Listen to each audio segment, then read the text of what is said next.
When discussing limit x tends to 1, 2x plus 3,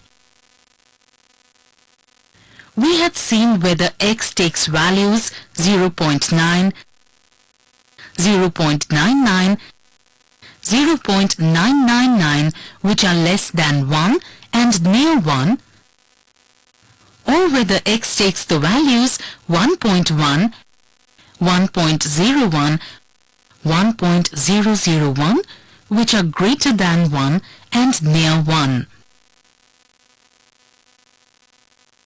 The function 2x plus 3 always takes the values near 5. This may not always be the case.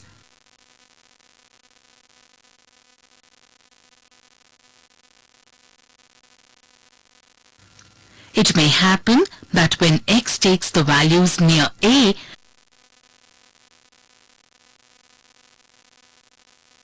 when x belongs to a minus delta a, fx may take values near a number L1, and when x takes values near a but greater than a, that is, when x belongs to a plus delta, fx may take the values near another number L2. It may even happen that L1 and or L2 may not exist.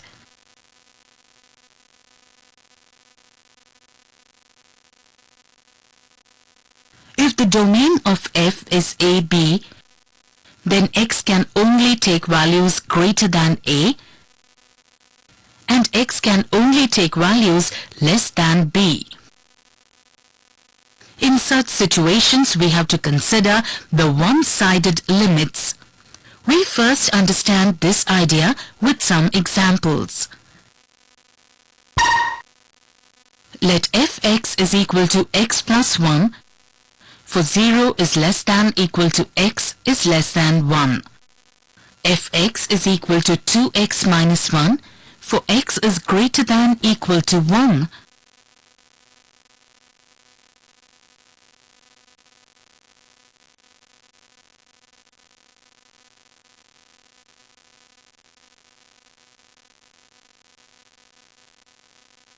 If we select values of x near 1 but less than 1, the points x, fx will be on line AB and they will gradually go towards B. The points x, fx will never reach B because B is not on the graph and x, fx is always on the graph. Now B is the point 1, 2. We describe this situation as limit x tends to 1 minus fx is equal to 2.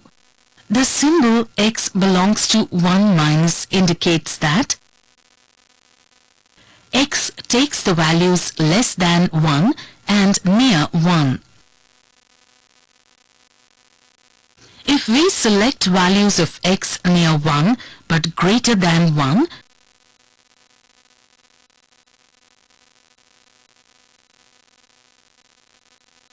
the points x, fx will be on ray DC and they will gradually go towards the point C, which is 1, 1. We write limit x tends to 1 plus fx is equal to 1 in this situation. Limit x tends to 1 minus fx is not equal to limit x tends to 1 plus fx. We note that b is not equal to c.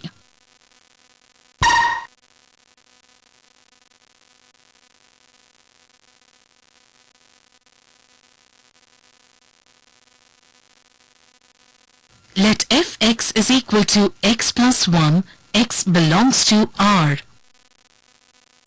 Whether x is less than 1 or greater than 1, as long as x is near 1, the point x fx on the graph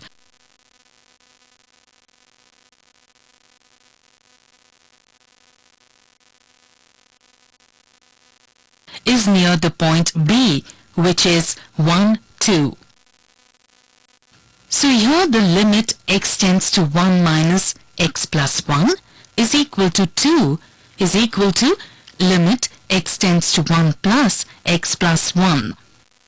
In such a situation, we have limit x tends to 1, x plus 1 is equal to 2.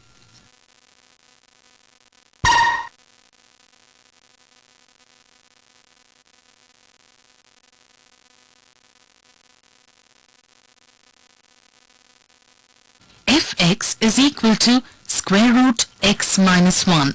X is greater than equal to 1. X belongs to R. Here the domain of f is x. X is greater than equal to 1. X belongs to R. As x cannot take the values less than 1, we cannot find the limit x tends to 1 minus fx.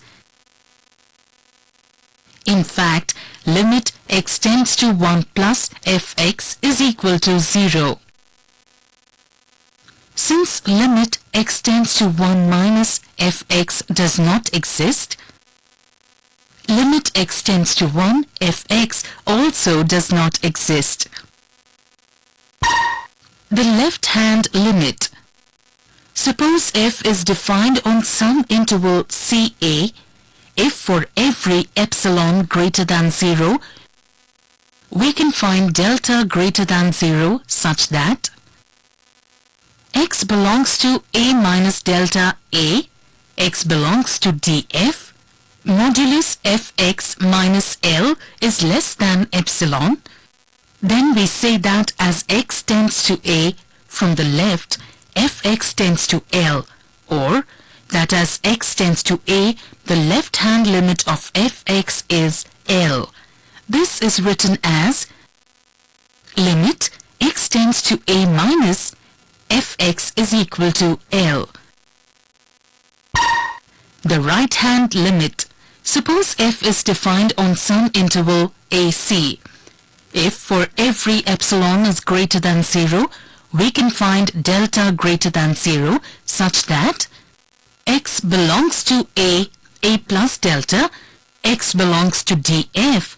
Therefore, modulus fx minus L is less than epsilon. Then we say that x tends to A from the right, fx tends to L, or that as x tends to A, the right-hand limit of fx is L. This is written as limit x tends to A plus fx is equal to L. It can be proved that limit x tends to A fx exists if and only if limit x tends to A minus fx and limit x tends to A plus fx exist and are equal, and in that case limit x tends to A minus fx is equal to limit x tends to A plus fx is equal to limit x tends to A fx.